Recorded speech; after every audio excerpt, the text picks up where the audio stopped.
This home in Auburn, New York, is a memorial to one of America's greatest social leaders of the 19th century. It is a memorial to the most famous conductor on the Underground Railway.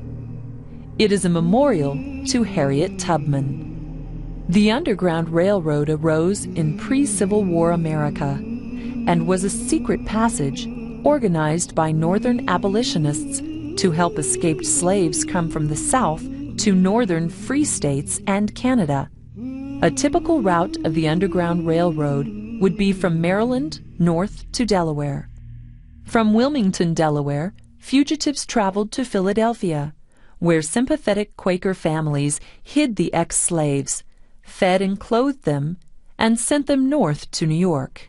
Here's a map of the many routes of the Underground Railroad. Today, many of the safe houses where blacks were cared for are historic sites. In 1849, Harriet Tubman was a black slave living in Maryland.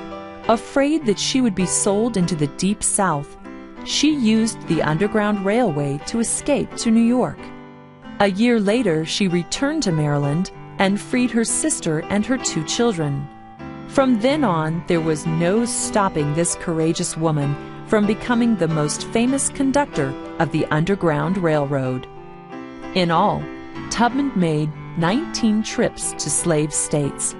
She devised clever ruses to get into and out of the South. She carried a pistol, which she used to keep faint-hearted fugitives heading north, declaring, "You'll be free or die." By 1856, there was a $40,000 reward on Tubman's head. Still, she persisted in being the female Moses, leading her people to freedom.